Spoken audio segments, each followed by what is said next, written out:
Buenos días y bienvenidos una vez más, y a usted, ministro, el agradecimiento que nos acompañe y que haya aceptado la invitación para estar con nosotros. Déjenos conocerlo un poco.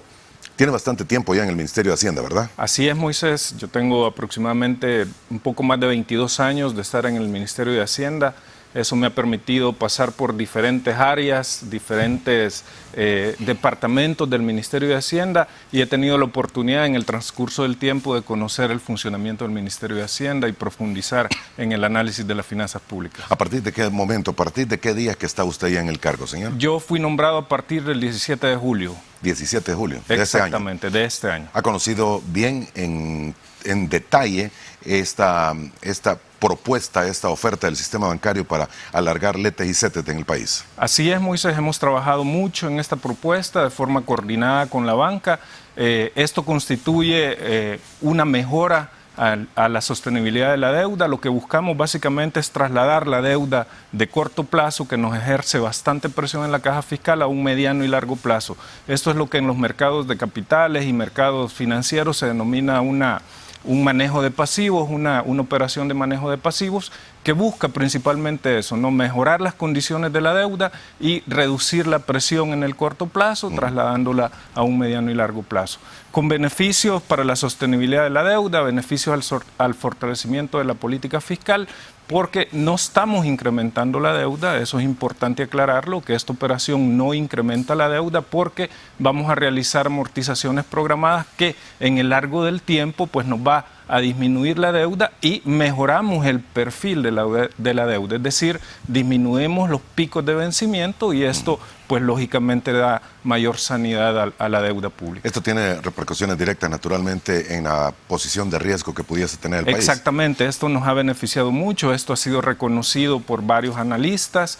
por varios análisis de mercado internacional como Bloomberg, JP Morgan, pues lo han reconocido, que una operación de esta naturaleza pues viene a dar mayor certidumbre a la deuda y viene a mejorar las condiciones en las cuales está contratada. Naturalmente tenemos que hablar de la situación fiscal, pero ya que abordamos este tema, señor, ¿la propuesta nace de Avanza o nace de ustedes o nace en conjunto? Pues nace de Avanza. Avanza nos presenta la propuesta, esta oferta, y la hemos trabajado coordinadamente con ellos y seguimos trabajando coordinadamente con ellos. En este momento pues estamos en esa fase de definición del calendario de nuevas emisiones que vamos a realizar, porque es importante aclarar, Moisés, que esto constituye una operación mediante la cual nosotros vamos a cancelar esa deuda de corto plazo, es decir, la vamos a pagar y vamos a realizar nuevas emisiones.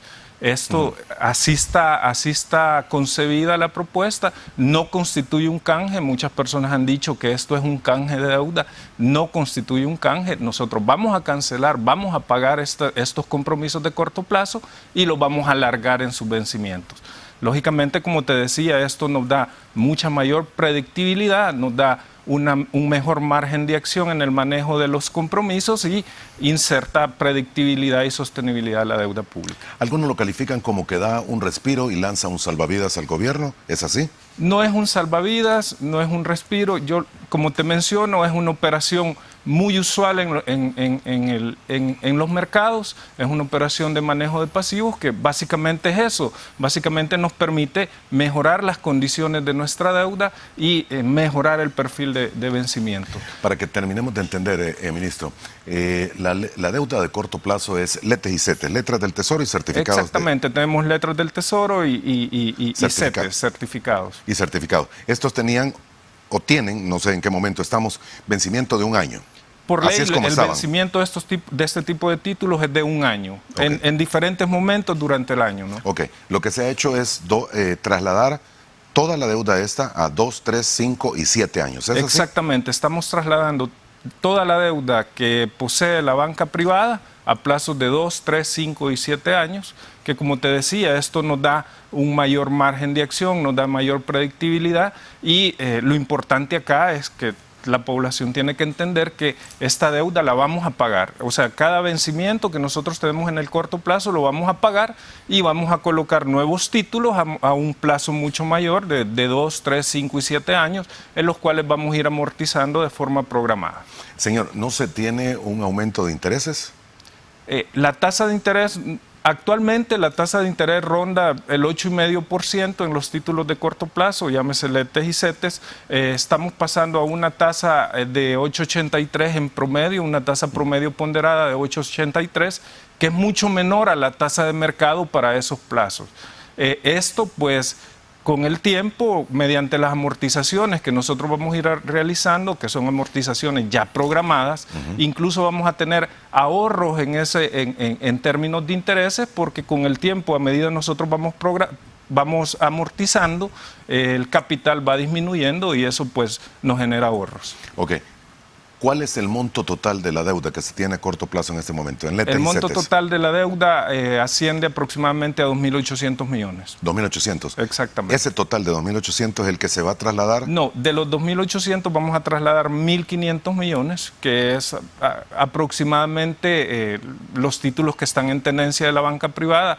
Esto representa un 54% de la deuda de corto plazo total, la que estaríamos nosotros trasladando a mediano y largo plazo. El resto, los restantes 1.300, señor. ¿Esto con quiénes se tiene esta deuda? Pues acá hay varias instituciones de gobierno que por su propia ley pueden invertir en títulos que emite el Ministerio de Hacienda, aseguradoras, casas corredoras de bolsa, titularizadoras, por mencionar algunas, ¿no? Esa deuda sí va a tener que ser honrada en el plazo que tiene de un año. Esa deuda sigue en su plazo normal, de corto plazo, que nosotros la vamos pagando de acuerdo a su vencimiento. ¿Qué sucede con el resto? ¿Va a tener más oportunidad de crédito el gobierno? Le menciono el hueco ese de los 1.500 aproximadamente que se trasladarían. ¿El gobierno puede tomar nueva deuda? Pues nuestro objetivo, Moisés, es no volver a tomar esa deuda. De hecho, nosotros hemos venido, desde el año 2022, se redujo el porcentaje que tenemos por ley para poder emitir LETES, que era del 30% hasta el año 2021. Nosotros en el año 2022 lo redujimos al 25%. El 2023 también se estableció en un 25%, no lo hemos incrementado. Y nuestro objetivo es no volver a caer en el tema de seguir emitiendo letras del Tesoro o certificados del Tesoro, sino más bien generar ese espacio que dé una mayor estabilidad y de mayor sostenibilidad a la deuda pública. Mucho se puede hablar y especular naturalmente del por qué en este momento tan oportuna la acción del sistema bancario. ¿Es porque se miraba un temor que pudiese caer en una deuda impagable el Estado? No es así, Moisés. No. De hecho, lo reitero, y como dije anteriormente, nosotros vamos a pagar cada uno de estos vencimientos de corto plazo y en el momento que paguemos esos vencimientos vamos a realizar nuevas emisiones a mediano y largo plazo. Es decir, el pago siempre lo vamos a realizar. No tiene nada que ver con lo que tú mencionas de que nosotros podemos caer en una situación de esa naturaleza. No, nosotros vamos a realizar el pago y lo único que estamos haciendo es básicamente una operación que va a dar una mayor sostenibilidad y va a mejorar el perfil de nuestra deuda. Muy bien, hablemos un poco del desempeño fiscal. ¿Cómo se encuentran los ingresos tributarios, señor? Pues es importante contextualizar, Moisés, de dónde venimos. Nosotros hemos atravesado diversas pandemias, como todos los países del mundo, ¿no? Atravesamos por atravesamos por la crisis de la pandemia por el COVID-19, la crisis de logística, la crisis inflacionaria causada por la guerra de Ucrania y Rusia, y a pesar de todo ello, el gobierno del presidente Bukele tomó las acciones determinadas para proteger no solo el bienestar y la salud de la población, sino también la economía, ¿no? Partiendo de ello, el cierre del año 2022 tuvimos resultados muy alentadores, alcanzamos un déficit fiscal del 2,5%, veníamos de déficit de aproximadamente 10% en el año de la pandemia, registramos un ahorro primario también del 2% y hemos incrementado desde el año 2020 a la fecha los ingresos tributarios en aproximadamente 2.000 millones. Solo en el año 2022 se incrementaron aproximadamente 700 millones. Y llevamos un muy buen rendimiento a la fecha, llevamos ya un rendimiento superior a 110 millones comparado al cierre del año 2022. Algunas cifras indican que podríamos estar en superávit si lo vemos mes a a mes contra el año pasado en los ingresos tributarios y contribuciones. Exactamente, como te mencionaba, nosotros ya registramos excedentes superiores a 110 millones, 110, 120 millones en el periodo al cierre del mes de julio.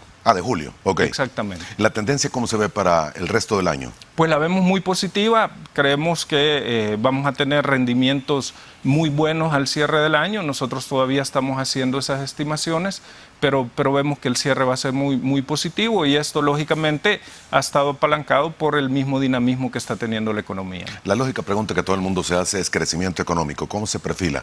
¿Qué número ve? Pues nosotros tomamos de referencia los cálculos que realiza el Banco Central de Reserva. El Banco Central de Reserva estima un rango que va a andar entre el 2-3%. Ahí es donde nosotros nos ubicamos.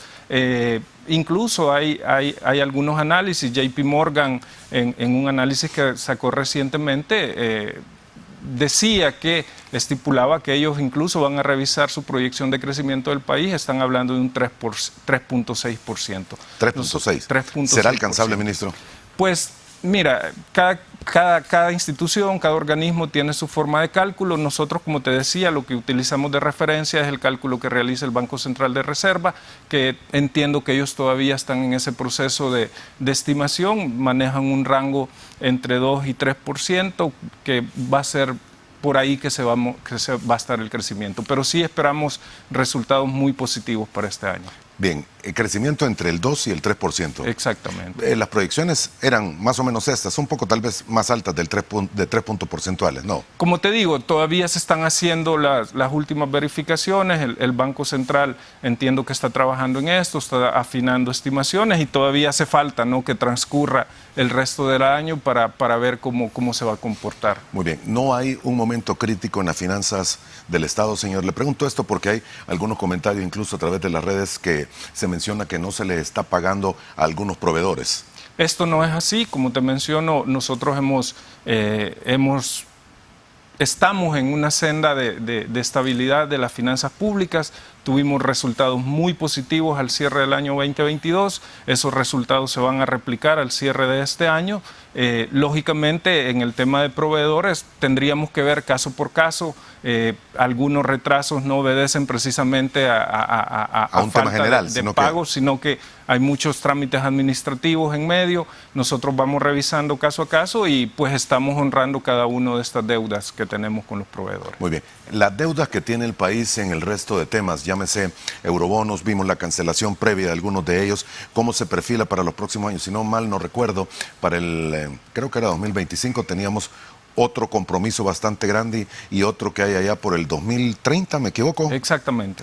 Nosotros pues hemos implementado, de hecho el reperfilamiento de la deuda de corto plazo es una de estas acciones que se enmarca en esta política de manejo de pasivos. Iniciamos con la recompra. Nosotros el año pasado la Asamblea Legislativa nos aprobó un decreto que nos permite realizar este tipo de operaciones, que básicamente esto nos lleva a que podamos realizar un manejo más activo de nuestra deuda, es decir, podemos ir al mercado en aquellos momentos que nosotros consideramos que son buenos para poder realizar algún tipo de operación. De esta forma fue que nosotros el año pasado realizamos 2 recompras anticipadas, tanto del bono 2023 como del bono 2025. Esto nos permitió tener ahorros aproximados de $290 millones. Redujimos el monto que teníamos que pagar del bono 2023 desde los 800 millones a 604 millones y para el bono 2025 lo redujimos desde los 800 millones a 348 millones. Ahorros muy 800 importantes, a 300. 800 a 348 millones, Moisés. Así es. Esa es deuda todavía que se tiene. Esa es deuda que nosotros tenemos que pagar en el año 2025 y algo muy importante que destacar es que nos hemos caracterizado, Moisés, por siempre pagar nuestra deuda en tiempo y forma. Acá los inversionistas, los acreedores del Estado tienen que tener toda la tranquilidad y certeza que el gobierno paga en tiempo y forma y así lo va a seguir haciendo. ¿Hay idea, pensamiento para una recompra adelantada del resto de bonos que tienen 2025 y próximos años? No lo tenemos en este momento en el radar, Moisés. No es algo que estemos nosotros considerando hacer en este momento. De igual forma, el rendimiento de nuestros bonos ha mejorado mucho, la percepción de riesgo del país ha mejorado bastante, entonces no es una operación de esa naturaleza la que nosotros estamos considerando. No obstante ello, sí vamos a seguir buscando aquellas alternativas que nos permitan ir mejorando, ¿no? Nuestra deuda en términos de plazo, tasa de interés, en el riesgo que puede existir en algunos vencimientos, pero en el corto plazo, en el año 2024, no tenemos ningún vencimiento importante, entonces eso nos da bastante certidumbre. Muy bien. ¿El riesgo país cómo se encuentra en este momento? Pues ha mejorado mucho, Moisés. La percepción de riesgo del país se ha fortalecido mucho en los últimos meses. De hecho, nosotros, la percepción de riesgo se mide a través de un indicador que se llama ENVI, que lo mide JP Morgan, hace este análisis. Hemos venido nosotros de niveles muy altos el año 2022, alcanzamos en julio niveles de 3.500 puntos base, que incluso muy difícil de entender cómo era que nos estaban calificando, porque nos ponían a niveles de Ucrania, que era un país que estaba en una guerra abierta, y pues no era muy coherente la calificación que se nos estaba dando o esa percepción que estaba teniendo el país. Hemos logrado reducir desde ese nivel de 3.500 puntos desde julio del año pasado a niveles de 752, 750 puntos bases al día lunes, que es una reducción muy significativa y que esto básicamente demuestra la confianza que están teniendo nuestros inversionistas en las acciones que está tomando el gobierno. Muy bien. ¿Cómo se maneja en el riesgo país naturalmente el valor de deuda y bonos que pueda tener el país cuando se anuncia un acuerdo como el que se ha dado con Google? Pues esto ha traído un impacto muy positivo. ¿Ya se ha percibido? ¿Ya se ha notado? Ya está percibido. Desde el anuncio del señor presidente la semana anterior, el precio de los bonos han mejorado mucho, la percepción de riesgo ha disminuido bastante. Creo, si no me equivoco, disminuyó en más de 30 puntos bases el ENVI después del anuncio del señor presidente de la venida de Google al país. Y lógicamente también, más allá del anuncio, los inversionistas ven todos los beneficios que va a traer al país esta inversión. Beneficios en términos no solo de mejora de los servicios del gobierno hacia la población, sino también en términos de impacto económico, de crecimiento económico, por todo aquel efecto rebalse que va a tener o aquellos multiplicadores económicos que va a generar la inversión de Google en el país. Muy bien. ¿Cómo se maneja todo esto cuando un país necesita dinero, necesita créditos? ¿Hay oportunidades para El Salvador de ir a buscar nuevas emisiones de bonos internacionales? Pues ese es nuestro objetivo, Moisés, y por eso es que venimos trabajando en mejorar la confianza del mercado para poder nosotros ir al mercado en algún momento a emitir nuevamente títulos de valores. No es algo que en este momento estamos considerando, pero como te decía, nosotros siempre estamos buscando aquellas mejores alternativas de financiamiento que tengan las mejores condiciones para el país. Hay un dato, tal vez me lo confirma. En un año El Salvador es el país que más ha bajado su ENVI, con una reducción de más de 1.500, 1.600 puntos. Esto es así, Moisés, como yo te decía. ¿Está confirmado este dato? Exactamente. Nosotros venimos de niveles de 3.500 puntos en julio del año 2022, que fue el nivel más alto que alcanzamos y que era un indicador que no estaba midiendo bien cómo se estaba comportando la economía en el país, y lo hemos reducido desde los 3.500 puntos bases hasta 750 puntos bases aproximadamente. Y esto, lógicamente, mide la percepción, la confianza que están teniendo los inversionistas en las acciones que está tomando el gobierno, principalmente en temas económicos, de ordenamiento fiscal, la mejora en la seguridad, el dinamismo económico que está experimentando el país. Sácame una duda. ¿Hay pláticas, todavía hay negociaciones, hay reuniones con el Fondo Monetario Internacional, Banco Mundial y el Banco Interamericano de Desarrollo? Eso es así. Nosotros tenemos una comunicación constante con ellos. De hecho, tenemos portafolios de préstamos muy fuertes, tanto con Banco Mundial como con BID. Tenemos inversiones muy interesantes en temas de educación, de infraestructura, de formación. Y con el Fondo Monetario, pues nosotros seguimos en el diálogo. Nosotros entablamos un diálogo con ellos desde hace aproximadamente 2 años. Las condiciones quizás no eran las más idóneas para poder alcanzar algún tipo de acuerdo, pero nosotros seguimos con el diálogo con el Fondo Monetario y nuestro objetivo es poder abordar, poder llegar a un acuerdo, ¿no? Incluso, si es posible, antes de las elecciones. Hay un nuevo sistema de pensiones vigente en el país. Exactamente. Y naturalmente esa es una interrogante y una pregunta que surge de muchos sectores que ya están o están a punto de ser pensionados. Y la pregunta es, ¿hay sostenibilidad en el sistema para que el Estado cumpla con sus obligaciones con las corredoras de pensiones, con las administradoras de fondos de pensiones, sobre todo cuando se ha dado esta distribución también, no sé si llamando a largo plazo de la deuda que se tiene? Pues sí hay predictibilidad, sí vamos a cumplir con todos los compromisos relacionados al tema de pensiones. Es importante decir, nosotros llevamos a cabo una reforma que mejoró las condiciones de todas las personas que están en estado de jubilación o pensionados, y de las personas que ya cumplen los requisitos y están por pensionarse, se incrementó en 30% la pensión, que esto lógicamente ha traído mucho beneficio a toda esta población en esa condición. Y sí hicimos todos los análisis respectivos que dan sostenibilidad al sistema en el mediano plazo.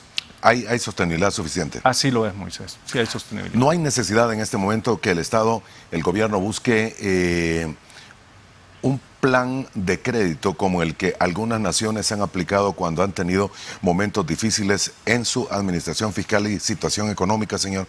Caso de Argentina, caso Grecia, en algún momento nos llegaron a comparar con estos dos, sobre todo con Grecia. Y no fue hace mucho. Creo que no estamos en esa situación. Sí, no estamos en esa situación, Moisés. Como yo te decía, nosotros hemos iniciado una senda de fortalecimiento de las finanzas públicas.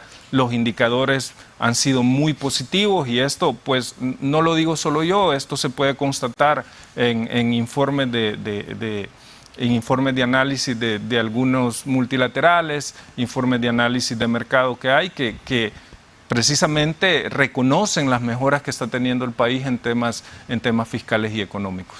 Muy bien. Le preguntaba ya si continúan las reuniones con los organismos multilaterales. Sí continúan. Exactamente. Nosotros en ningún momento hemos parado el diálogo y seguimos con las discusiones con el Fondo Monetario para poder llegar a un acuerdo. Ahora, debo de entender, y no estoy seguro si es el Banco Mundial o el BID, pero sí han entregado algunos créditos en los últimos meses al Estado. Sí, tenemos un portafolio de créditos muy fuerte, tanto con BID como con Banco Mundial, créditos muy importantes en diversos sectores, y pues estos créditos siguen llegando al país y vienen a fortalecer básicamente la inversión pública. Es importante decir, Moisés, que desde que a mí se me asignó en el cargo del ministro de Hacienda, el presidente de la República me dio una misión muy clara y específica, que es incrementar los ingresos tributarios, reducir el gasto público o hacer más eficiente el gasto público, disminuir el déficit fiscal y fortalecer la inversión pública. Y sobre esa mística, bajo esa misión, es que nosotros estamos trabajando, buscando los mejores beneficios para el país. Cuando se dice aumentar los ingresos fiscales, ¿no significa esto, o en algún momento se ha pensado elevar a IVA y renta? No es así, no estamos pensando. ¿Se mantiene esa idea? Tengo que ser muy enfático que no estamos pensando nosotros en incrementar ningún tipo de impuesto. Lo que sí es que nosotros continuamos con nuestros planes de fiscalización, el plan antievasión y anticontrabando, que ha sido muy positivo para el rendimiento de los ingresos.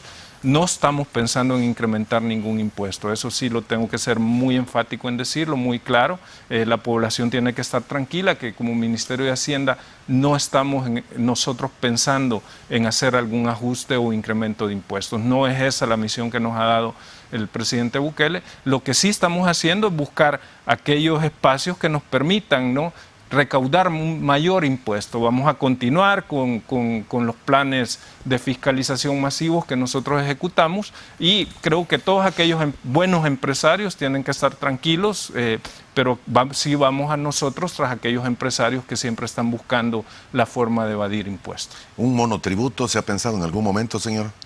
No lo estamos evaluando en este momento, no es parte de las acciones que nosotros estamos evaluando. Como te digo, nosotros el tema de los ingresos, más bien vamos por la parte de la administración tributaria, buscar aquellos mecanismos que nos permitan reducir los niveles de evasión y de elusión fiscal. De hecho, desde que se lanzó el plan antievasión y anticontrabando, hemos mejorado el rendimiento de los ingresos en más de 1.300 millones, 1.330 millones aproximadamente, como resultado de las acciones que se han implementado en el plan antievasión. ¿Un impuesto patrimonial? No, Tampoco. no es algo que está en... Por el momento no está. No estamos evaluando una medida de esa naturaleza. ¿No se está evaluando porque no se necesita o porque no es conveniente o por qué, señor? Creemos que en este momento no lo necesitamos. Como yo te reitero, nosotros nos estamos enfocando más en las medidas administrativas que nos permitan recuperar mayor cantidad de impuestos. Algunas preguntas tal vez corresponden más al Banco Central de Reserva que a usted, ministro, y creo que el presidente del Banco Central va a estar con nosotros el día de mañana en este espacio. Pero la liquidez que se mantiene, y no sé si corresponde a usted, me va a decir es el Banco Central, del sistema bancario, ¿cómo se observa en este momento? ¿Cómo lo ve desde Hacienda, desde su perspectiva y desde el manejo que pueda tener también en el área? Sí, es un tema que eminentemente lo maneja el Banco Central de Reserva. Yo creo que él va a ampliar mucho sobre este tema el día de mañana, pero sí vemos un sistema financiero muy fortalecido y muestra de esto, pues precisamente es la operación de reperfilamiento que ha nacido desde Avanza y que lo estamos trabajando de forma coordinada. Muy bien, usted me dice ha estado 22 años en el ministerio. Así es, 22 años en el ministerio. Esto me ha permitido pasar por diferentes áreas, por política económica, dirección de crédito público, dirección de deuda, de inversión, y pues los últimos 3 años, desde que el presidente me dio la oportunidad como viceministro de Hacienda y hoy en el cargo de ministro. Así es. Señor, me imagino que va siendo el momento en el que tiene que ir buscando las vitaminas y los analgésicos porque llega septiembre y tiene que ir preparando el presupuesto como todos los años. Así es, Moisés. Nosotros, bueno, el proceso de preparación del presupuesto inicia desde finales del mes de marzo. Nosotros ya venimos en esta carrera desde finales del mes de marzo, que inician pues todas las estimaciones de los ingresos, empezamos a revisar los niveles de ejecución de las instituciones, empezamos a ver cómo va el desempeño de cada una de las instituciones, los proyectos de inversión que tenemos previstos para el próximo año, y en ese proceso estamos. De hecho, ya se comunicaron los techos presupuestarios a cada una de las instituciones. Estamos en este momento en el proceso de que las instituciones pues nos den su retroalimentación de cómo ven esos techos presupuestarios y estamos afinando números. No estamos básicamente a 2 semanas y media para nosotros poder ya tener un número definitivo del presupuesto del próximo año. Cuando usted dice techos presupuestarios enviados a los distintos ministerios, significa, mire, hasta aquí pueden llegar, no se me estén... Nosotros les enviamos una propuesta de cuál sería... Ellos evalúan los proyectos que tienen. Ellos evalúan y nos hacen una contrapropuesta que nosotros volvemos a revisar, donde ellos pues establecen sus prioridades, cuáles son los principales proyectos o los proyectos de inversión que ellos quieren ejecutar, su nivel de gasto, y en base a eso pues nosotros vamos armando, ¿no?, todo el presupuesto. Ok, todos los años, históricamente, y no solo en los últimos, sino que en los anteriores, se ha tenido siempre una brecha entre lo que necesito y lo que voy a tener, y normalmente se ha recurrido a bonos o préstamos internacionales para cubrir todo esto. ¿Va a ser necesario este año? ¿Cómo se proyecta? Sí, el presupuesto siempre tiene necesidades de financiamiento. Nosotros creemos que estas necesidades de financiamiento no van a estar muy alejadas de las necesidades de financiamiento del año 2023. Si nosotros recordamos el año 2023, las necesidades de financiamiento del presupuesto ascendieron aproximadamente 1.200 millones, porque el presupuesto llevaba tanto la necesidad de financiar el vencimiento del bono 2023 por 800 millones en aquel momento, más la brecha, ¿no?, que era de 473 millones. Este año nosotros creemos, para el próximo año, para el presupuesto 2024, creemos que estas necesidades de financiamiento, específicamente la brecha, no va a estar muy alejada de lo que fue el año 2023, pero en esa dinámica nos encontramos precisamente en este momento. Todavía estamos afinando números, estamos revisando las cifras de cada una de las instituciones, estamos considerando básicamente cuáles son las prioridades de las instituciones, y el enfoque del presupuesto 2024, Moisés, va a ser el fortalecimiento de la inversión pública, poder generar aquellos proyectos de inversión que sean de beneficio para la población, principalmente en los 3 pilares fundamentales que son educación, salud y seguridad, que son áreas en las cuales el presupuesto va a tener su enfoque. Ese es el mandato que ha dado el presidente, Así que sea lo en es. inversión pública, en Así este lo sentido. es, el fortalecimiento de la inversión pública, principalmente en salud, educación y seguridad pública. Así es como va a venir el enfoque del presupuesto Muy bien. 2024. En todo caso, tiene que llevarse a la Asamblea antes del 30, ¿verdad? Sí, por constitución nosotros lo tenemos que presentar antes del 30 de septiembre. Ese es el mandato de ley que nosotros tenemos y así lo vamos a hacer, ¿no? Muy bien, tenemos que hacer la primera pausa, no me había fijado el tiempo, vamos a volver en aproximadamente 3 minutos, le invitamos a que siga con nosotros.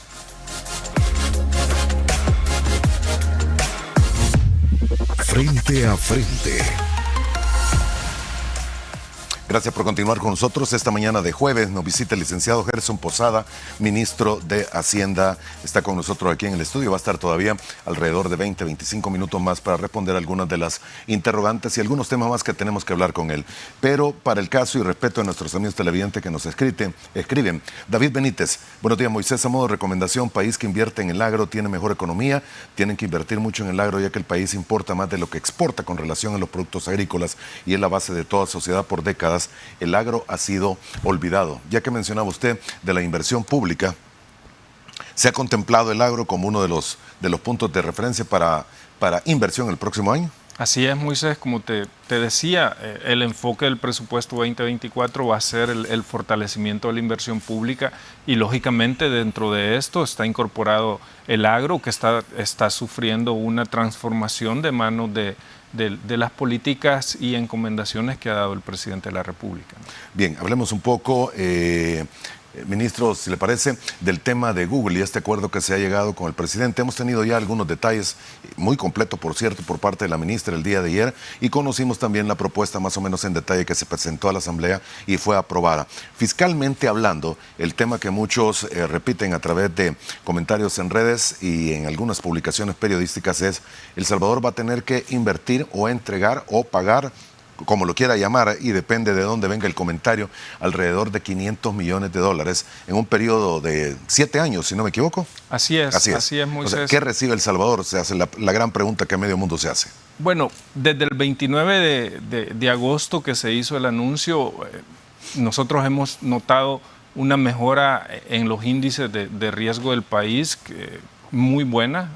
Creo que ha sido el mejor repunte que hemos tenido durante el último año y los efectos que va a tener este convenio que se ha firmado con Google son muy positivos, no solo para la transformación tecnológica que está sufriendo el país en términos de mejora de servicios a la población, un gobierno digital, temas de salud, temas de educación, cambios en la plataforma educativa del país que permitan una enseñanza más intuitiva, acceso a todos niveles, tanto a educadores, profesores, alumnos, padres de familia, mejoras en la capacitación, mejora en la formación técnica. Lógicamente, esta inversión que va a realizar el país representa nada más un inicio para todos los beneficios que se van a tener en el mediano y largo plazo.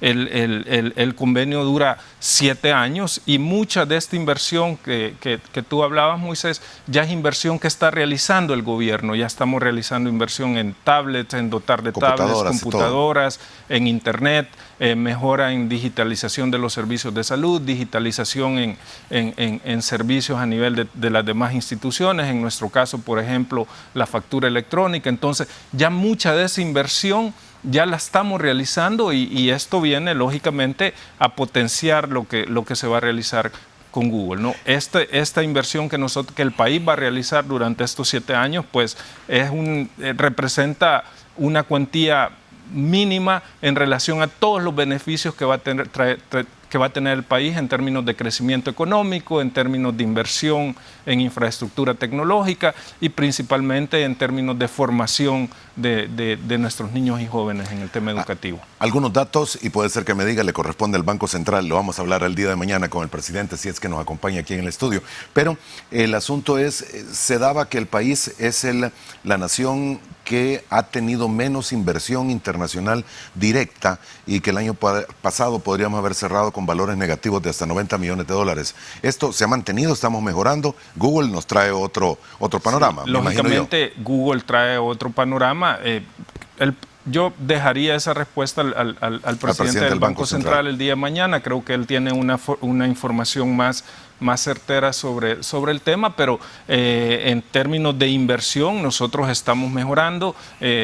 Pues ayer incluso la ministra Yen mencionaba que han habido 80 empresas relacionadas a temas de criptoactivos que están invirtiendo en el país en relación a la ley que se aprobó, que incentiva temas tecnológicos, temas de innovación. Pues ya hay muchas empresas interesadas en venir a invertir en el país, y creo que el tema de la inversión extranjera en el país se está fortaleciendo, ¿no? Y esto es producto, pues, como decía, de la mejora en las condiciones que se están viviendo en el país, la mejora en seguridad, pues, creo que es indiscutible, y esto pues atrae mucho a los inversionistas. Hay mayor predictibilidad, hay mayor confianza en todas las acciones que se están tomando. ¿Qué se necesita para que el país, desde el punto de vista fiscal y de Hacienda, crezca arriba de los 3 puntos porcentuales o lleguemos incluso a un 4%? Le pregunto esto por interrogantes que hacen amigos como Héctor Gómez, que dice: ingeniero, consúltenle al ministro sobre las proyecciones de la CEPAL que ponen al país respecto al crecimiento del PIB en un 2,1,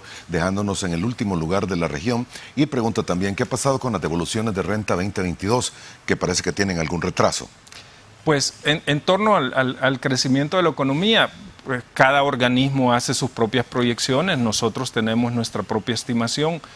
Por ejemplo, el Fondo Monetario estima que vamos a estar creciendo 2,4% del PIB, pero hay otros que estiman, hay otros organismos o otros analistas que estiman un crecimiento mayor. Yo te hablaba, JP Morgan en su último informe decía que va a revisar su estimación de crecimiento. Ellos hablan de un 3,6%.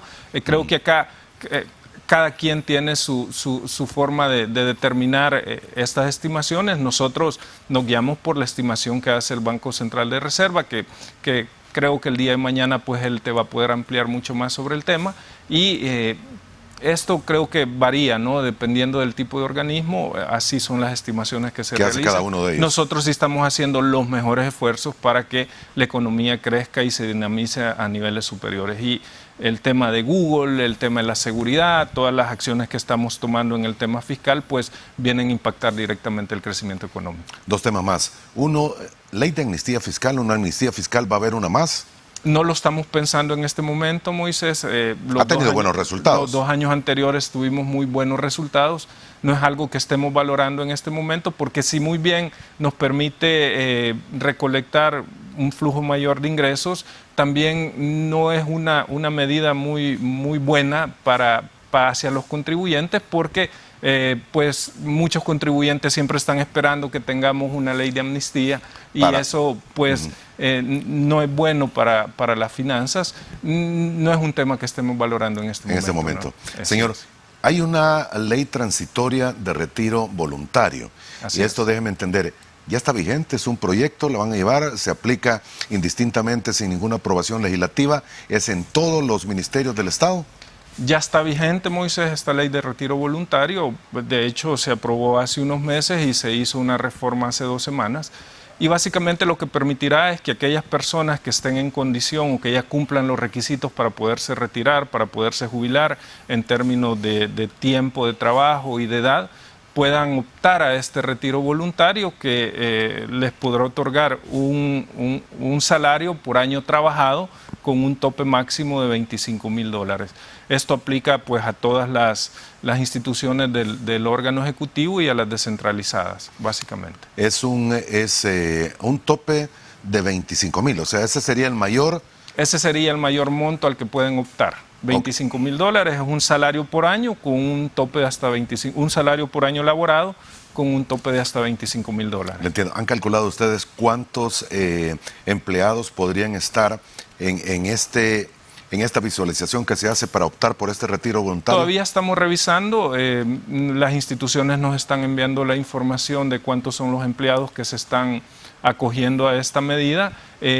Sí creemos nosotros que podemos generar algunos ahorros en términos de gasto de alrededor de 100, 150 millones, dependiendo del número de personas que opten a esto. Ajá. Es importante mencionar es una buena cantidad de personas. Que esta es una acción también de ordenamiento fiscal, porque la misma ley, el mismo decreto establece que todas estas plazas que se liberen no se van a volver a contratar. Esa era la siguiente pregunta. Exactamente, todas estas plazas que queden liberadas no van a volver a contratarse, a excepción de aquellas que sean estrictamente necesarias. Entonces lo que nosotros buscamos es hacer más eficiente el gasto público, ¿no? Ir reduciendo el gasto en remuneraciones básicamente, y el impacto que esperamos tener se ubica en 150 millones aproximadamente. Pero deben de tener un estimado, señor, 1,000, 2,000, 5,000, 10,000 personas. Eso lo estamos trabajando aún. Como te digo, nosotros estamos recibiendo ya los insumos de las diferentes instituciones que están ya,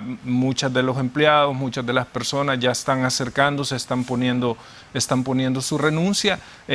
Es importante aclarar a la población que está en esta condición que tienen para poder laborar hasta el 31 de diciembre de este año. Esa fue la última reforma que se realizó.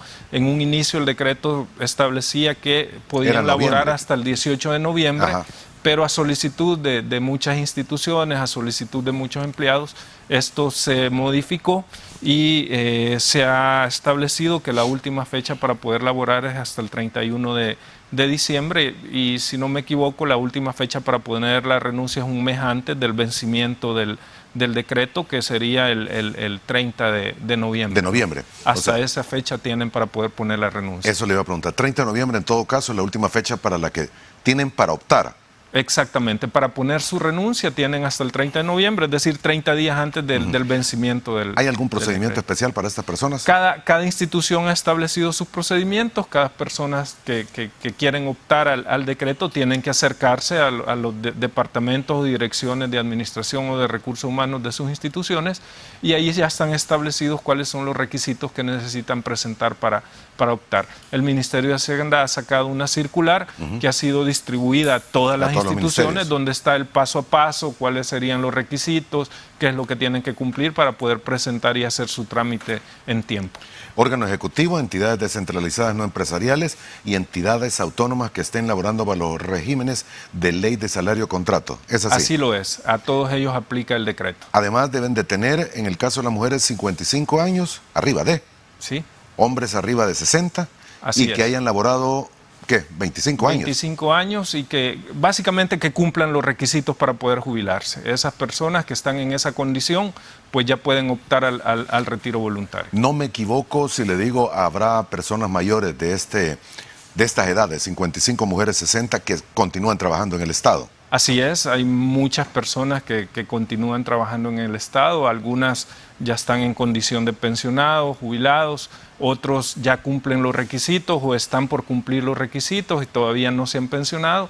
Entonces lo que buscamos nosotros es poder dar un beneficio a estas personas en virtud de todo el tiempo que han laborado, ¿no? Y que eso también nos permita poder generar algún tipo de ahorro en el gasto. ¿Esta compensación económica que será entregada está exenta del pago de impuestos? Así es, está exenta del pago de impuestos. Y le iba a preguntar, cualquiera pudiese decir, bueno, toda esta gente ya no continuará por este retiro voluntario, pero ¿qué sucede con aquellos que no opten por acogerse a este decreto? ¿Van a ser retirados de sus plazas sin ninguna compensación? No, esto no es así, Moisés. Aquellas personas que no opten al retiro, pues van a continuar en sus trabajos. Esto, como bien lo menciona el decreto, la ley, es un retiro voluntario. O sea, las personas optan porque lo quieren hacer. No se va a obligar a nadie a acogerse a este retiro, y aquellas personas que no se acojan al mismo, pues seguirán laborando en sus instituciones, en sus plazas, en sus... ¿Dónde están y cómo están? Así es. Ok, le preguntaba porque sí existe temor de algunos de que si no se acogen, van a ser eliminadas sus plazas y retirados. No, eso no es así. Eso no es así. El retiro es completamente voluntario, y pues van a optar aquellas personas que lo quieran hacer. Las que no, pues van a continuar en sus labores, en sus trabajos. ¿El pago de esta compensación económica va a ser en efectivo de una vez o por cuotas?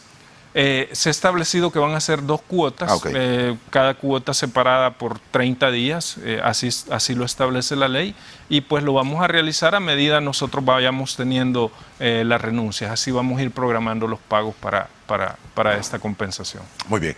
Sí, ¿tiene desde cuándo? Me dijo julio. Desde el 17 de julio. ¿Julio? Julio, sí. Ok, 17 de julio.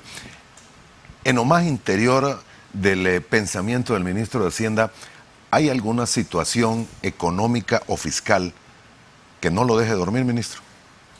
Pues básicamente, como te decía, nosotros, las finanzas públicas son complejas, pero muy interesantes. Nosotros siempre estamos buscando aquellas acciones que nos permitan mejorar la condición de las finanzas públicas, y esa es la misión que tenemos, ¿no? Nosotros siempre estamos pensando en aquellas medidas que nos lleven a lograr mayores ahorros, que nos lleven a lograr mejor eficiencia, ¿no?, en las finanzas. Y así hemos venido tomando diversas acciones, Moisés. Bueno, yo te mencionaba el plan antievasión, el plan anticontrabando, la mejora en los procesos de fiscalización, mejoras en temas de verificación, la factura electrónica, que por cierto ya mucha población lo está experimentando, que algunas facturas ya no nos las entregan, sino que llegan al correo electrónico, y todas esas son mejoras que nosotros estamos haciendo, tanto por el lado de ingresos, por el lado del gasto. Este tema del retiro voluntario es una acción que busca precisamente hacer más eficiente el gasto público. Hemos ya iniciado algún proceso de reorganización del Estado, fusionando algunas instituciones. Estamos buscando también aquellos espacios que nos permitan generar mucho más ahorro. El tema de la deuda pública, las recompras que hicimos, hoy el reperfilamiento de la deuda de corto plazo. Todas estas son acciones que pues buscan, ¿no?, generar mayor confianza, generar mayor predictibilidad e ir fortaleciendo más las finanzas públicas. Señor, hay muchos temas todavía y hay una pregunta repetitiva. Proveedores del Estado que tienen facturas pendientes, dice este pago de noviembre del 2022. ¿Habrá casos tan extremos con este retraso? Nosotros estamos revisando caso por caso, Moisés. Como te decía, muchos de los retrasos posiblemente no obedezcan necesariamente a temas sino que obedezcan a temas administrativos, a temas institucionales, pero vamos revisando caso por caso y vamos haciendo los abonos de acuerdo a las disponibilidades que estamos teniendo, y todos los proveedores tienen que estar seguros de que el Estado siempre cumple con sus compromisos y que estamos nosotros realizando y programando los pagos de acuerdo a los vencimientos que van teniendo. La compensación económica para el pago para los transportistas del sistema de transporte colectivo, señor, valga la redundancia, se tiene, porque parece haber retraso también. De igual manera, hay una mesa de trabajo que la dirige el ministro de Obras Públicas, el viceministro de Transporte, en el cual se discuten no solo el tema de la compensación, sino también mejoras en el tema de transporte público. Y nosotros, a medida se nos hace el requerimiento por parte del Viceministerio de Transporte, de esa forma lo vamos nosotros programando y vamos abonando, ¿no?, de acuerdo a los requerimientos que se nos van realizando. Ok. Otra queja que surge es ¿qué ha pasado con el bono para los trabajadores de salud que fallecieron durante la pandemia del COVID-19? Es también situación que la atañe al Ministerio de Hacienda o más al Ministerio de Salud. En todo caso va a requerir los fondos, me imagino. Exactamente, el Ministerio de Salud nos requiere a nosotros los fondos, pero de acuerdo a ese tema, por la información que nosotros tenemos, nosotros vamos abonando de acuerdo a cómo el Ministerio de Salud nos va haciendo las solicitudes. De acuerdo a nuestros datos no vemos un retraso en el tema, y nosotros estamos generando los pagos de acuerdo a las solicitudes que se nos hacen. Ok, señor, solo sácame de algunas dudas que surgen también en temas fiscales y económicos. Me imagino que me va a decir, pregúntele al Banco Central, pero las reservas internacionales, un país como el nuestro no necesita porque estamos en dólares. ¿Me equivoco? Siempre se necesitan reservas internacionales porque esto constituye un seguro ante alguna crisis que puede existir, ¿no? Ok. ¿Cómo están? Le pregunto mañana al presidente del Banco Central. Sí, es un dato que específicamente maneja el presidente del Banco Central. Bueno, encaje legal de los bancos también es cuestión del Banco Central. Ahora, en el tema de liquidez y de manejo de caja, el cash flow del Estado, sí, ¿no hay un momento crítico en este instante por todas estas quejas que se dan de retraso en el pago a proveedores y a otros? Pues mira, Moisés, la caja siempre tiene sus complejidades. No obstante, difíciles. Yo no llamaría momentos difíciles. La caja siempre como en la familia, pues como en los hogares, siempre el manejo de la caja es complejo. Nosotros pues vamos haciendo los pagos, vamos haciendo los abonos de acuerdo a los calendarios que nosotros tenemos y yo enfatizo que todos los proveedores del Estado tienen que tener tranquilidad, tienen que tener la confianza que los pagos se están haciendo, los abonos los estamos realizando y vamos a hacer estos pagos de acuerdo a los vencimientos que tienen. Muy bien. Señor, gracias por haber estado con nosotros, gracias por darnos la oportunidad de conocerlo, hablar un poco, ver cómo está la situación fiscal del país, la oportunidad que nos ha dado también y la deferencia de ser la primera plática que tenemos en televisión con usted en el cargo de ministro de Hacienda. Vamos a estar buscándolo nuevamente, sobre todo cuando se llegue a finales de este mes, para ver el presupuesto cómo va conformado y para final de año para ver cómo terminamos en temas de crecimiento y el resto. Gracias por su tiempo, muy amable. Con todo gusto, Moisés, yo espero estar nuevamente por acá cuando ya tengamos el presupuesto presentado a la Asamblea Legislativa y sí quisiera dar un mensaje de predictibilidad y confianza, no solo a los inversionistas internacionales, a los proveedores del Estado, que el Ministerio de Hacienda, guiado por el Presidente de la República, está tomando todas las medidas acertadas para el fortalecimiento de las finanzas públicas y que tengan toda la tranquilidad que el gobierno siempre cumple con sus pagos en tiempo y forma como lo ha venido haciendo hasta el momento. Gracias por habernos aceptado la invitación. Licenciado Gerson Posada, ministro de Hacienda, gracias por acompañarnos. A usted, amigo televidente, vamos a hacer una pausa de 3 minutos.